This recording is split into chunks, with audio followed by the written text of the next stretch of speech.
Okay, I think that's enough work on Saloon. Let's take a look at how my last video is doing. How many views? What's wrong with you? Was 10 minutes of just me bitching about an old game that lasted a year or so, got revamped, and I never got invited back because I moved to Florida. Okay, this actually makes sense. YouTube seems to like people bitching, so let's continue this trend while I try and figure out how to play Call of Cthulhu for my next review. What else do I hate? Wait. I know what. The same thing every game master hates. Pets. At least in-game pets. And I'm gonna explain why your GM will look at you with venom in their eyes every time you say you want to tame an animal.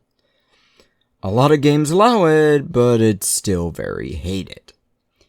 Druids, hunters, summoners, and who knows what other classes in Pathfinder 1st and 2nd edition have pets available to their classes. Big ones that can fight. Most mage classes also get little pets that just help boost their stats, but also do some other shit too.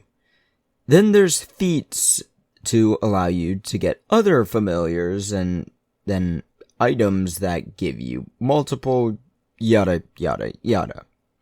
Then we add the handle animal checks from Dungeons & Dragons, Survival and Starfinder, whatever else in other games.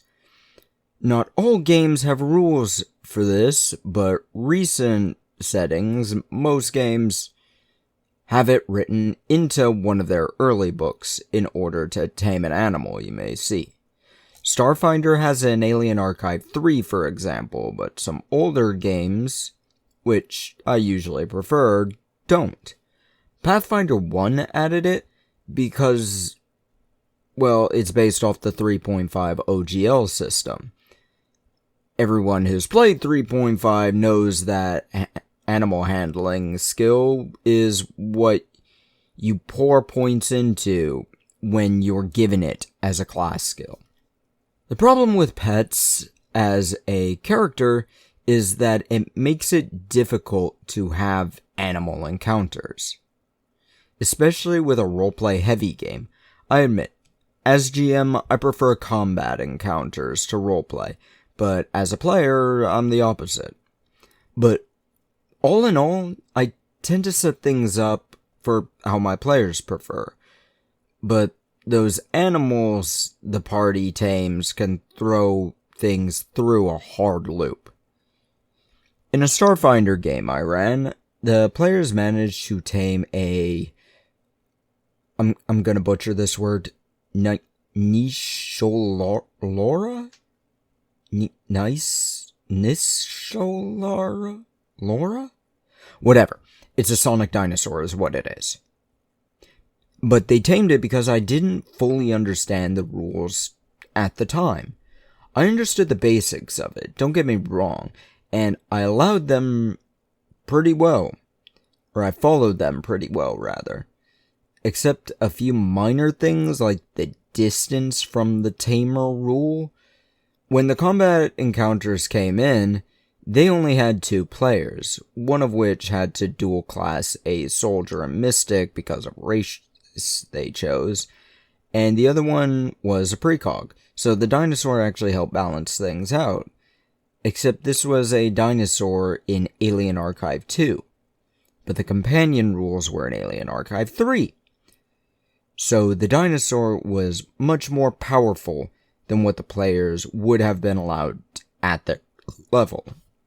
The dinosaur ended up leaving the moment the players wanted to change characters. A certain race required dual class, we misunderstood it. Either way, if you have a group of 4 though, this pet thing can become a major problem.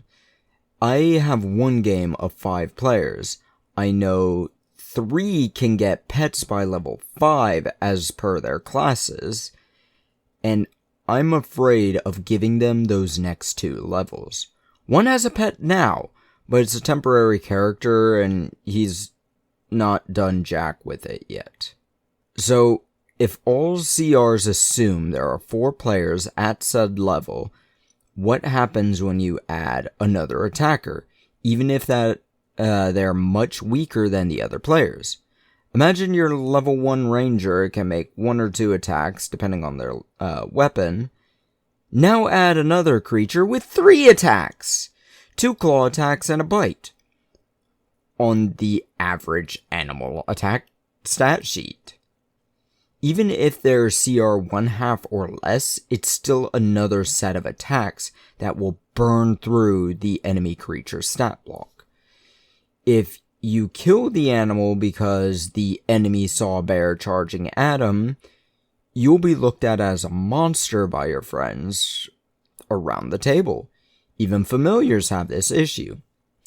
In 3.5 Dungeons & Dragons, familiars could actually cast spells, store spells, and even psychically communicate with their masters.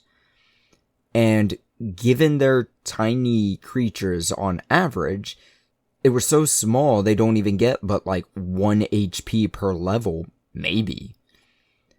So they're easy to accidentally kill, but will fuck a wizard for a whole year and a day if they're lost.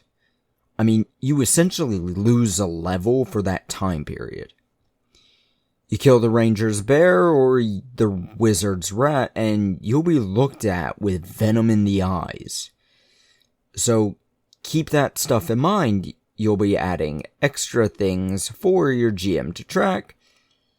You'll be dealing extra damage, and you'll be forgetting the AoE spells. Let's be honest, you'll forget about the pet. I've run a lot of games in a lot of systems. Players almost always forget they have a pet unless I make a personal miniature for it. Whether it's doodled on a piece of paper or done with a 3D printer. Druids have done it with their wolves, paladins have it with their horses, wizards with their duck familiar. Protect the duck. I want y'all to keep in mind, if you're gonna try and make an animal lover character, please don't go taming everything. If you do want to make a tamer, please talk to your game master first and ask if it's okay to be taming things. And make sure both you and the GM knows the rules for it. Some games say you can tame as many hit dice as you have, while other games say a certain CR or below. Some only one thing. Whatever it is, it's all dependent on the game. But yeah, your GM hates hearing the words, "Can I tame the beast?" It makes them feel fear and dread every single time. I know. I still feel fear every single time. Try and talk to your group about it too, because it could take away from them. You really have to be good at communicating with everyone involved with it if you decide you want to make someone taming the bear, the owl bear, the goose, the duck. Why would you want a goose? If not, it takes away from your fellow players, yourself, and it drives your game master up the damn wall. There is so much to keep track of. Like I said, let's go over everything real quick before I end it on my normal lines. You've got the player who will forget about the pets, so there's no point in figuring it out. You got the game master who has to balance encounters for 4 players plus another animal. Possibly more if your group decides that way. Then you've got familiars, which can do everything the wizard can do, plus a little bit, depending on their level. Then you've got the negatives to losing a pet, which makes it really hard for game masters to kill a familiar or a animal companion without absolutely shooting that player in the face. There are ways to balance this, I'm certain. But no matter what, your game master is gonna hate you for wanting to tame things. So please talk with everyone and understand everything. But this is gonna be another odd video. Please share it around. I don't know. Do the things that algorithm likes if you'd like to. I'm not your dad. I'm not gonna force you to do anything. But until next time, maybe I'll have that Call of Cthulhu understood.